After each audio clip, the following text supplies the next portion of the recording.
নিখিলবঙ্গ শিক্ষক স্টার্ট করেছে। নিখিলবঙ্গ শিক্ষক সমিতির যে সমাবেশ, সেই সমাবেশে সুবোধ মল্লিক স্কোয়ার থেকে মিছিল শুরু হয়েছিল। সেই মিছিলে আমরা দক্ষিণ 24 পরগনার নেতৃত্বের সাথে আমরা এসে মিলিত হয়েছি। এখন দক্ষিণ 24 পরগনায় কেন এসেছি তার কারণ হচ্ছে দক্ষিণ 24 পরগনার যে জেলা সেক্রেটারি, তিনি রাজ্যের সহসম্পাদক, সাধারণ সম্পাদক, যারা 23 তারিখের যে আন্দোলন, বিয়ের দাবিতে আন্দোলন, সেই আন্দোলনে তাকে অ্যারেস্ট করা হয়েছিল, মামলা চলছে। আপনাদের জেলার তো মানুষ, এই আন্দোলন আপনারা কত দূর শেষ হয়ে যাবে? বিশেষ দিন, আমাদের সংগঠনের 103তম প্রতিষ্ঠা দিবস। এই দিবসটায় আমরা ঠিক করেছি রাজপথে আমরা বড় মিছিল করব। আমাদের অনেক দাবি আছে, কিন্তু মূল দাবি দুটো। সেটা হলো যে আমাদের স্বচ্ছতার সাথে বিদ্যালয়ে নিয়োগ করতে হবে। যারা ভালোভাবে পরীক্ষা দিয়ে পাস করেছে তারা রাস্তায় স্বাস্থ্য দিন, আর যারা ফেল করেছে টাকা দিয়ে তারা শ্রেণীকক্ষ, এটা আমরা তীব্র বিরোধিতা করছি।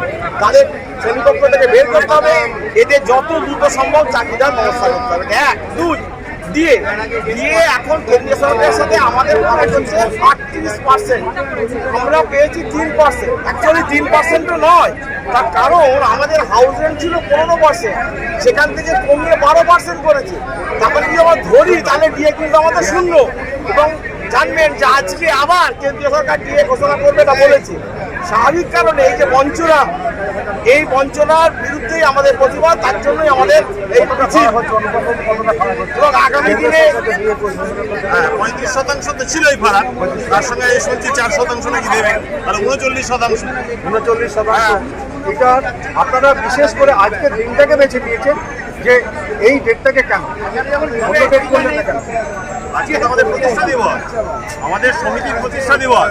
আমরা 103 বছর আমাদের লড়াই আন্দোলনের ইতিহাস, ঐতিহ্য, সেই ঐতিহ্যকে মাথায় রেখেই আমরা আজকের দিনকে আমরা নিজেদেরকে আরো সাজিয়ে গুছিয়ে নিয়ে রাজপথে থাকবার অঙ্গীকার নিচ্ছি আজকে আমাদের প্রতিষ্ঠা দিবস। সেই জন্যই আজকের দিনটা বেশি, সারা বছর থাকবো আমরা।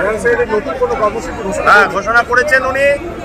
আমরা লাগাতার অবস্থান করব, 22টা জেলা তারা অবস্থান করবে, এবং আমরা আমাদের দাবি যদি পূরণ না হয় তাহলে আমরা ধর্মঘটের পথে যাব।